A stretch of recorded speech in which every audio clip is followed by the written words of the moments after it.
deixou o esplendor de sua glória.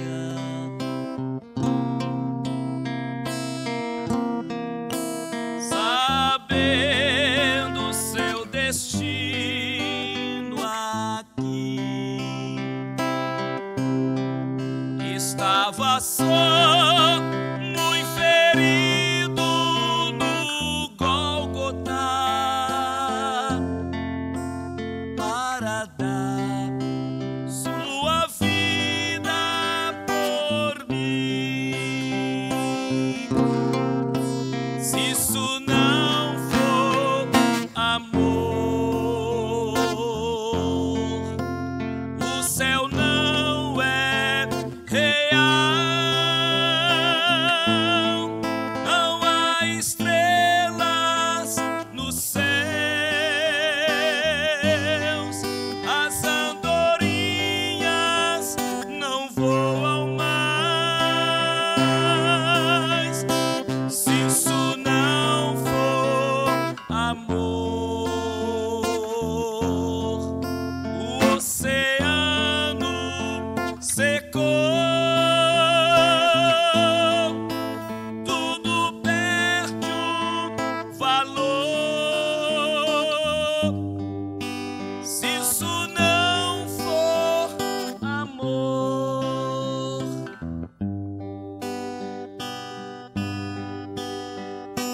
mesmo na morte lembrou-se do ladrão que ao seu lado estava. Com amor e ternura falou-lhe: no paraíso comigo estarás. Se isso não for amor, o céu não é real. Não há estrelas nos céus, as andorinhas não voam mais. Se isso não for amor, o oceano secou, tudo perde o valor. Se isso não for amor.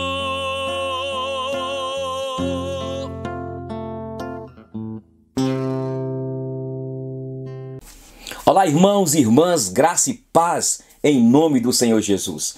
E nós estamos aqui para continuar com vocês o estudo do livro de Gênesis. Hoje eu vou falar no capítulo 11 de Gênesis, falar sobre a Torre de Babel, sobre o Nimrod, aquele que se intitulou Deus, aquele que foi declarado pela Babilônia, pela religião da Babilônia, como Deus Sol, pela sua mãe Semiramis, que acabou sendo aquela que era a mãe do universo, a deusa praticamente. E nós iremos estudar hoje, dando continuidade, sobre o livro de Gênesis. Tenho sempre dito aqui que nós precisamos voltar a estudar o livro de Gênesis, a doutrina da criação. Compartilhar com vocês então o capítulo 11 de Gênesis. Coisa tremenda é poder estudar a Bíblia, cada livro, capítulo por capítulo. A ideia nossa é estudar todos os 5 livros do Pentateuco escritos por Moisés e continuar estudando capítulo por capítulo. É uma maneira de nós colocarmos na mente, no coração do povo eleito do Senhor,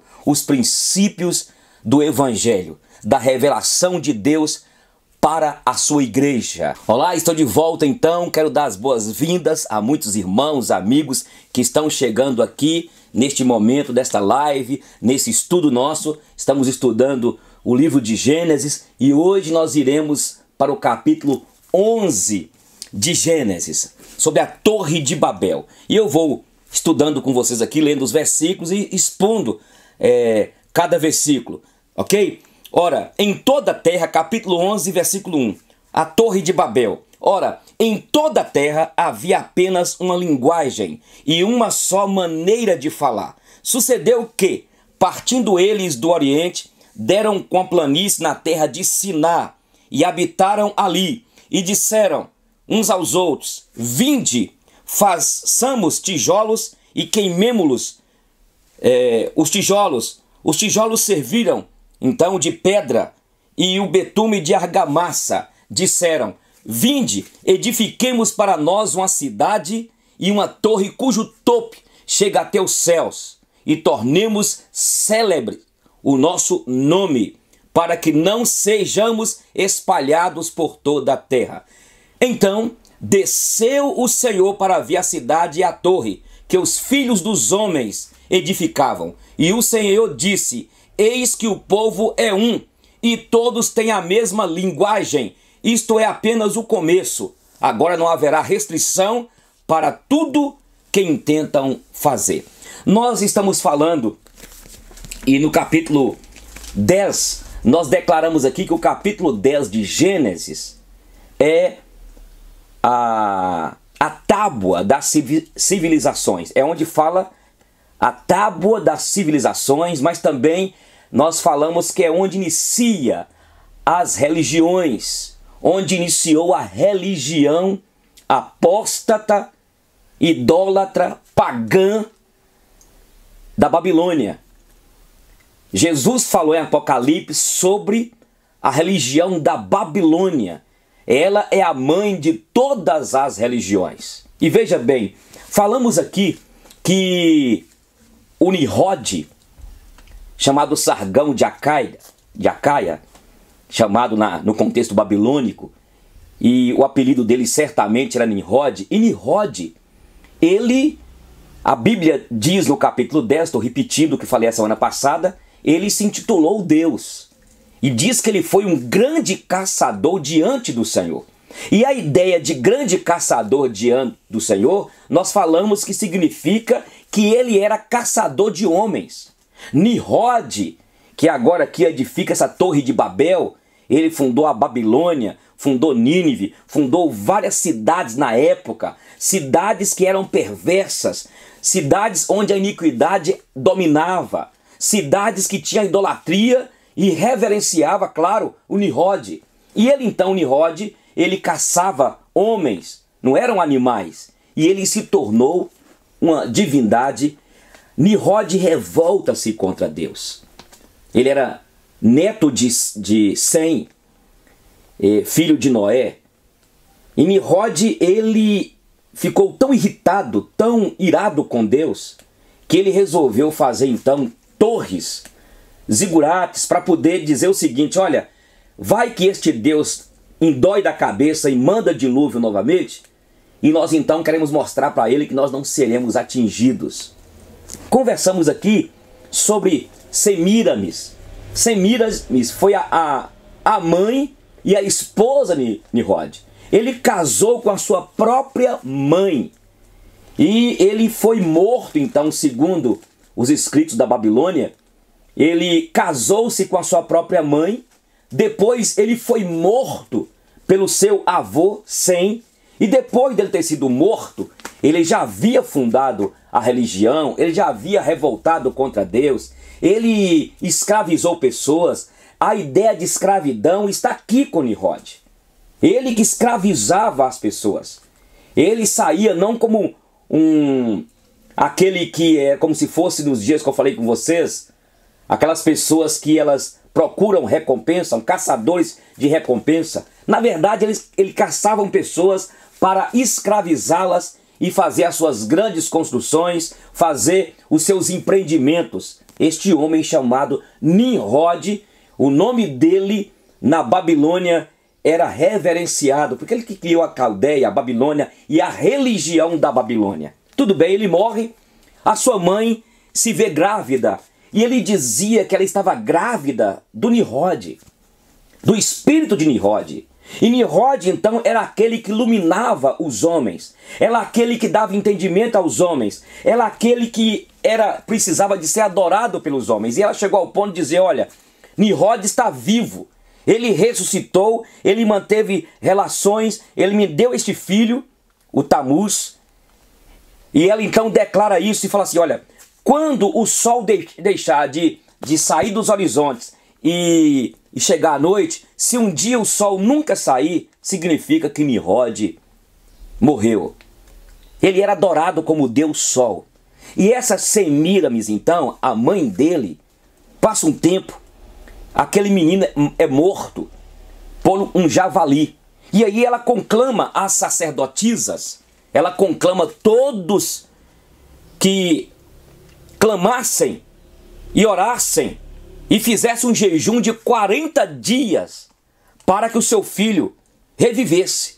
E segundo a história da Babilônia, ele então, o Tamuz, ele ressuscitou. Olha para vocês verem, e por isso que nesta idolatria, nessa religião pagã da Babilônia, eles acabaram fazendo uma estátua de Semíramis. E ela mesma mandou fazer uma estátua, e essa estátua tinha ali, ela mostra os seios dela, que representa que as pessoas alimentam dela como a deusa. É ela e o seu filho Nimrod como o sol que trazia iluminação, que trazia direção aos homens. E aqueles dois seios representavam isso. E tem um menino, o seu filho, que ressuscitou ali nos braços. Esta é a religião da Babilônia. E é por isso que, por que diz que ela é mãe das religiões, a Babilônia? Nós vimos que esta religião chega até a Fenícia. E lá na Fenícia, eles acabam fazendo desta mesma divindade, eles acabam adorando lá ao deus Astarote e Baal. Da mesma forma que está aqui. Só que eles mudaram o nome. E é interessante que isso acontece, nós podemos ver, permita-me dizer, dentro do próprio romanismo nós vimos alguns objetos de adoração que, na verdade, remete até a esta época. A idolatria, a superstição. E interessante que aqui, quando chega na Fenícia, então, é Astarote e Baal. Quando chega na Assíria, é Isha e Nana. A mesma imagem, só que lá era representado por outros nomes. Quando chega também no Egito, Ísis e Osíris. Quando chega na Grécia, Afrodite e Eros. Quando chega em Roma, Vênus e Cupido. Nós vimos que esta figura, essa imagem, ou melhor, essa estátua da liberdade nos Estados Unidos, eu até falei que aquele Luciano que montou várias lojas no Brasil, apoiador de Bolsonaro, pegou essa estátua da liberdade, que na verdade a França deu de presentes para os Estados Unidos, quando parece que foi 1789 isso, quando a França ela teve a sua liberdade naquela revolução, e ela tem essa estátua. E vocês sabem da máxima que aconteceu na França, que é aquelas três da democracia, que eram liberté, igualité e fraternité. Agora veja bem, a gente vê que por trás de tudo isso está lá aquela imagem representada então com a mulher, com criancinha no colo, com o menininho no colo.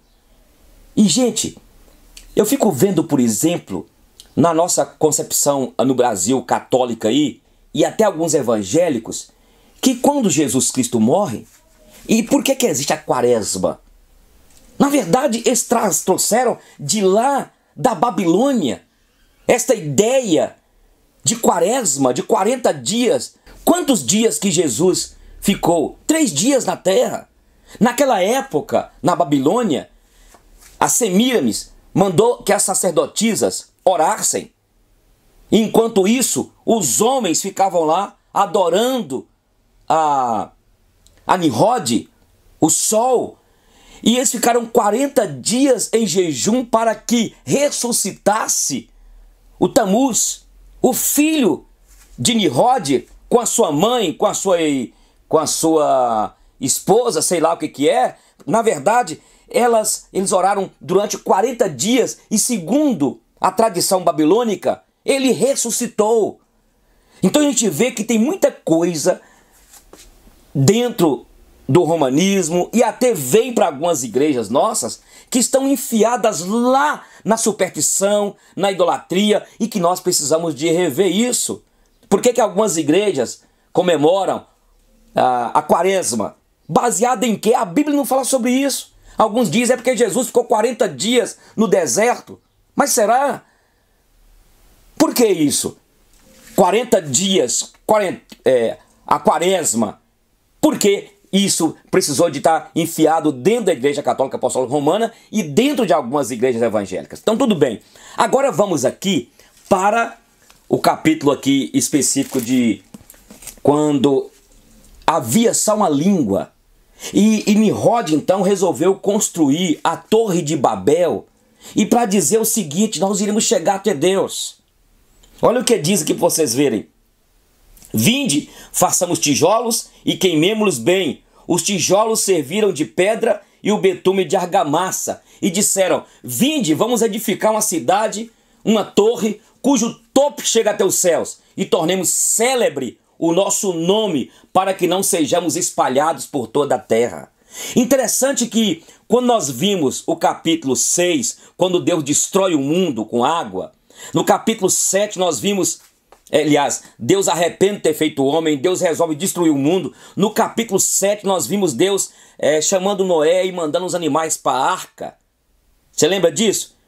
Aí nós vimos que depois Deus dá uma ordem para Noé. Depois de 150 dias, quando as águas abaixaram e Noé fez aquele altar a Deus que nós estudamos, Deus então dá uma ordem para Noé: crescei, multiplicai, sede fecundos, espalhai, espalhem pelo mundo. Foi esta a ordem de Deus. Agora a ordem aqui de Nimrod, do povo aqui, foi qual? Vamos ficar aqui, vamos tornar o nosso nome célebre. Tudo rebeldia, desobediência. Deus havia falado para Noé: sede fecundos, crescei, multiplicai, povoai a terra, a mesma que ele diz para Adão. E quando Deus destrói tudo, Deus quer continuar o projeto dele, que os homens possam povoarem a terra. Aqui mostra então que Nimrod, o propósito desses homens aqui ao construírem a Torre de Babel, é para tornarem os seus nomes célebres, é para tornar os seus nomes famosos. E isso nós precisamos de rever, meus queridos. Você que é cantor, você que ganha fama, você que tem condições, porque este é o problema do homem. O homem quer ser cada vez mais grande. Olha, Nimrod, ele se intitulou Deus. Mais tarde nós vimos no Império Romano, onde os Césares, eles queriam ser deuses. Isso aconteceu no Egito. O homem, quando ele entrega a si mesmo e quando ele não volta para Deus, ele acaba querendo a glória para si, a honra para si, a magnificência, a adoração. Lembra de Nabucodonosor, que fez os jardins suspensos da Babilônia, que construiu a Babilônia aqui nesse contexto? Nabucodonosor. Ele constrói e se intitula Deus. Depois vocês vão ver o Belsazar. Nós vimos que o homem tem essa tendência: quanto mais o homem distancia de Deus, ele acaba querendo ser um Deus. Deus aqui na terra. E nós viemos do pó da terra. Olha o que diz então aqui. Eles queriam tornar os seus nomes célebres. As pessoas não querem isso. Você vê esses cantores populares aí. Você quer ver aí alguns que se intitulam deuses. Eles acham que eles podem tudo. Nós temos histórias de pessoas no mundo, vocês sabem disso, eu repito, que se intitulavam Deus pela inteligência, pela capacidade intelectual, pelo dinheiro, pelas propriedades. Jeremias capítulo 9, 23 diz o quê? Não se glorie o sábio na sua sabedoria, o rico na sua riqueza e o forte na sua força. Então, a primeira lição que nós vimos aqui deste Nimrod, que construiu a Babilônia, que deu início à maior religião, mãe de todas as religiões, ele queria poder, célebre o nome deles. Olha o que diz agora.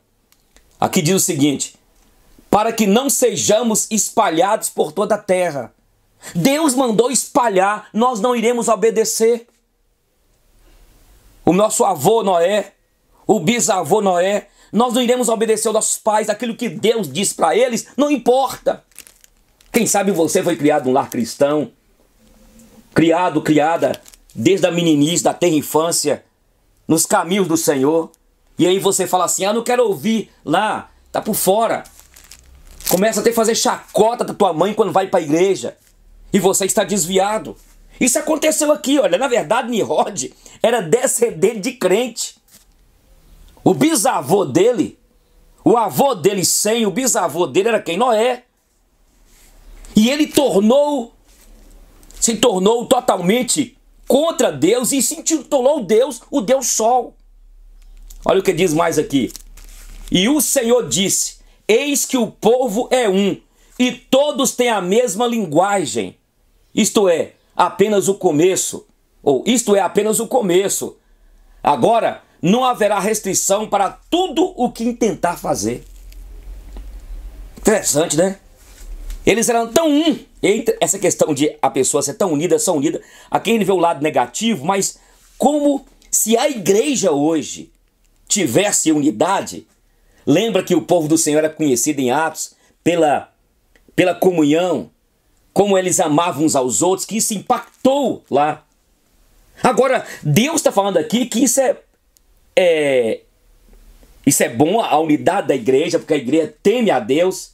Agora você pensa um povo como este, que não temia a Deus, mas eles eram unidos, como acontece com até mesmo alguns partidos que eles se matam mesmo no propósito de fazer tudo como o seu cabeça, o líder, manda. É assim ou não é? É ou não é? O Estado Islâmico lá, como é que eles estão assim? Esse pessoal aí do crime organizado, como é que eles são? Pensa um pessoal unido mesmo, faz diferença. E aqui Deus colocou o seguinte: eles são tão unidos em fazer, em trabalhar, que vai chegar um tempo que não haverá restrição para tudo que intentarem fazer. E eles então resolveram o quê? Olha o que Deus fala aqui, a Trindade: vinde, desçamos e confundamos ali a sua linguagem, para que um não entenda a linguagem do outro. Irmãos, quando a iniquidade, quando o pecado, quando a depravação, quando o homem insulta a Deus, sempre foi assim. Deus desceu. É interessante, no Jardim do Éden, a Bíblia fala que depois que Adão pecou, apesar que mesmo antes, Deus já descia para falar com Adão na viração do dia, aí Deus desce para que Adão encarasse uma realidade. Isso aconteceu com Abraão. Isso aconteceu em vários momentos na Bíblia, que Deus desceu para poder ter um contato com o ser humano que estava desviado dele. Aqui diz que Deus desceu e resolveu: quando eles subirem, quando eles descerem, nós iremos confundir a língua deles. E foi isso que aconteceu. E só assim que pôde espalhar, porque Deus é assim. A Bíblia diz em Jó 42, bem sei que tudo podes e nenhum dos teus propósitos pode ser frustrado. O propósito de Deus antes foi o quê? Crescei, multiplicai, espalhai sobre toda a terra. Eles disseram: não, nós não iremos obedecer. Quando Deus manda fazer algo e a gente não obedece, aí Deus tem que trazer juízo. Deus nos confunde. Quando uma cidade, uma nação, quando os políticos começam a estar unidos numa corrupção para desmerecer aqueles que temem a Deus, Deus pode trazer confusão. Deus é poderoso. Lembra quando os amonitas, moabitas, os moradores de Seir, resolveram afrontar, e eles afrontaram o rei de Israel? Os amonitas moabitas, os moradores de Seir. E aí Deus confundiu eles. Os amonitas, moabitas e os moradores de Seir se mataram. Porque Deus é assim. Olha para você o que diz agora aí. Vinde, desçamos e confundamos. Destarte o Senhor, o dispersou dali pela superfície da terra e cessaram de edificar a cidade. Deus é aquele que ele frustra os planos dos arrogantes, dos ímpios. Mas ele frustra também os meus planos e os seus planos. Quando fazemos aquilo que não agrada a ele. Até mesmo para nos livrar. Uma oração que nós temos de fazer sempre é: Deus, me livra de mim mesmo. Porque eu sou perigoso, você também é. Com quantos fomos salvos? Você foi salva, minha irmã? Mas nós corremos um perigo, porque dentro de nós habita ainda o mal. Lembra de Paulo? O bem que eu quero fazer, eu não faço. O mal que eu detesto, eu faço. É isso. Nós temos de orar: Deus, me livra de mim. Tenha misericórdia de mim, Senhor. Livra-me de cair numa tentação de achar que eu sou alguma coisa. Aqui, chamou-se-lhe, pois, isso o nome de Babel, porque ali confundiu o Senhor a linguagem de toda a terra. E dali o Senhor os dispersou por toda superfície da terra. Lembra quando Deus, o Espírito de Deus desceu em Pentecostes? Lembra quando Deus, sempre quando Deus desce, ele quer tratar com a humanidade, com o servo dele. E quando o Senhor desce, aquele Espírito do Senhor, em forma de pombo, ele desce, aquelas pessoas, elas compreendiam o que o apóstolo Pedro pregava nas suas próprias línguas. Lá estavam medos, partos, lá estavam mesopotâmicos, lá estavam da Frígia, da Panfilha, do Egito. Gente que vieram de vários locais judeus, eles entendiam as grandezas de Deus. Pedro falava numa língua só e eles entendiam. Deus trabalhou nos ouvidos daquele homem. Enquanto aqui na Babilônia, enquanto Nimrod, enquanto todos queriam célebre os seus nomes, quando nós vimos aqui na Bíblia, em Atos, aqueles irmãos estavam querendo que o nome de Jesus fosse dignificado. No Pentecostes, ali estavam irmãos humildes, quebrantados. E depois do Pentecostes, nós vimos que eles estavam ali esperando, obedientes à decisão de Deus. E o que Deus falou? Permanecei em Jerusalém aqui, até que sejais revestidos do alto. E eles permaneceram em Jerusalém. Em Babel foi diferente, porque lá em Babel eles queriam fazer aquela torre para não obedecerem a Deus. Eles foram rebeldes. Em Atos dos Apóstolos, quando eles recebem o Espírito Santo, eles são espalhados, porque eles foram pregar o evangelho do Senhor Jesus Cristo, o evangelho da cruz, o evangelho da renúncia, o evangelho da entrega de si mesmo, de se sacrificar, o evangelho de morrer por amor a Jesus Cristo. Essa é a diferença interessante entre Babel e o Pentecostes. Quando Deus desce ali em Babel, foi para confundir eles.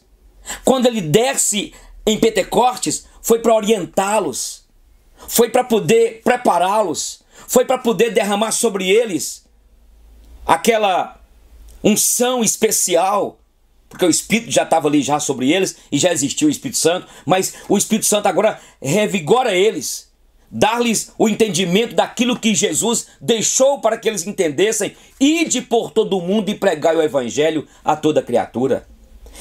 Veja bem, nós vamos começar a terminar, eu quero continuar depois, porque nós vimos aqui como que continua as gerações de Sem. Nesse capítulo agora aqui de número 11, acaba as gerações e vamos dar início agora ao chamado no capítulo 12 de Abraão. Agora veja bem, eu volto a repetir aqui, para que você não esqueça a questão das gerações. No capítulo 4, fala da geração de Caim.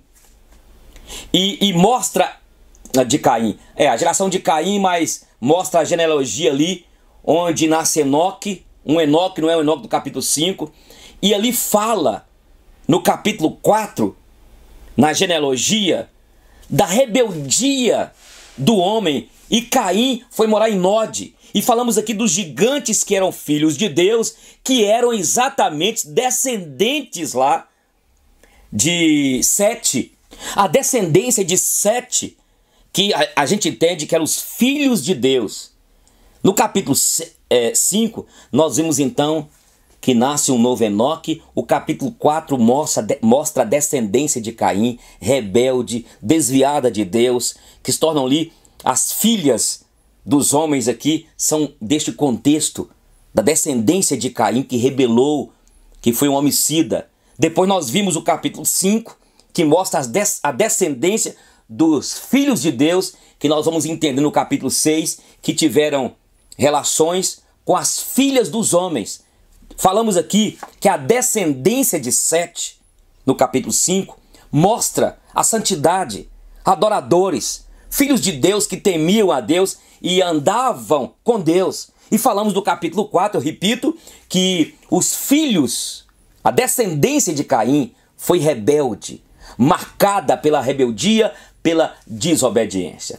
Eu termino, para a gente continuar semana que vem. Tomara que você tenha entendido sobre esse grande homem rebelde chamado Nimrod, e que construiu cidades, a Babilônia, e que se tornou a mãe de todas as religiões. Portanto, como que é importante estudarmos a doutrina da criação, porque tudo está aqui embutido, tudo no início aqui. Moisés que escreveu o Pentateuco, e é por isso voltarmos aqui para que entendamos, para que depreendamos tantas coisas que estão vindo hoje à tona e que está aqui, olha, lá no início de todas as coisas. Assuma, o que nós precisamos de entender, irmãos, é que nós temos um Deus que tem o controle de tudo e que nos colocou neste mundo aqui com um propósito de sermos adoradores, de manifestar a glória dele. O homem foi colocado aqui para a glória de Deus. E quando o homem abandona Deus, como aconteceu com Nimrod, como aconteceu com todos estes homens aqui, como aconteceu com Caim, como aconteceu no início com Adão, quando o homem desobedece a Deus, o soberano, e não atenta para a sua palavra, o homem acaba se tornando praticamente um bicho. Ele vai virando um bicho, permita-me dizer. E quando eu falo de bicho aqui, eu estou dizendo que ele começa a perder a lucidez de como que deve viver como ser humano. Ele se perde e cada vez ele vai se tornando um Deus, intitulando-se um Deus. Não que ele vai ser um Deus, mas ele vai se intitulando Deus e desvia e acaba vivendo na solidão. E é aquilo que Provérbios fala, que aquele que se isola, ele insurge-se contra a sabedoria de Deus. A Bíblia fala, filho meu, dá-me o teu coração. A Bíblia fala que a sabedoria deve ser buscada, a sabedoria do alto, a sabedoria de Deus, para que vivamos aqui sendo servos, humildes, dependentes de Deus e vivemos aqui servindo ao próximo. É isso que nós temos de aprender quando nós estudamos a palavra do Senhor. Quando nós estudamos a Bíblia, ela revela quem nós somos, o perigo que corremos. Repito, eu tenho orado a Deus, Deus, livra-me de mim mesmo, porque nós somos maus, ruins, e se não tiver cuidado, nós nos tornamos como Nimrod, nós nos tornamos como Caim, que deixou a mágoa ou deixou a inveja, o ciúme entrar no coração e foi e executou. Ele foi e executou matando o seu irmão. Olha, semana que vem nós vamos estudar o capítulo 12 e eu quero só repetir alguma coisa do capítulo 11 como introdução e nós voltaremos no próximo sábado trabalhando então Gênesis capítulo 12. Um beijo no coração. Tchau.